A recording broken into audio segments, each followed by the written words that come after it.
Hola, hoy les voy a enseñar a hacer a un espantapájaros.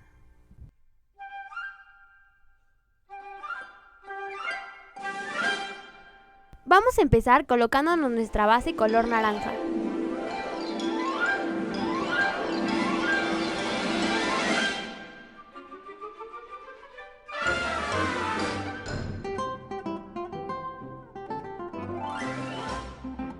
Vamos a sellar con talco.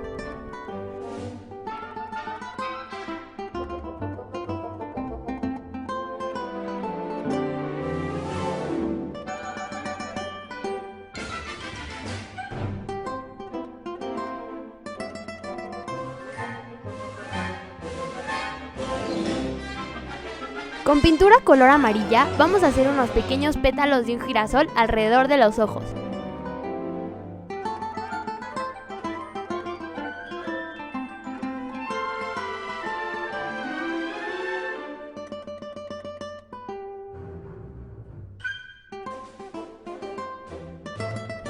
Con un delineador color negro vamos a delinear la mitad de nuestros pétalos.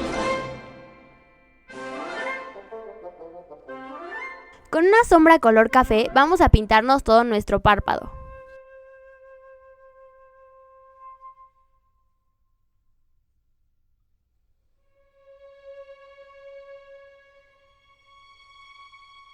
Ahora vamos a ponernos nuestras pestañas postizas.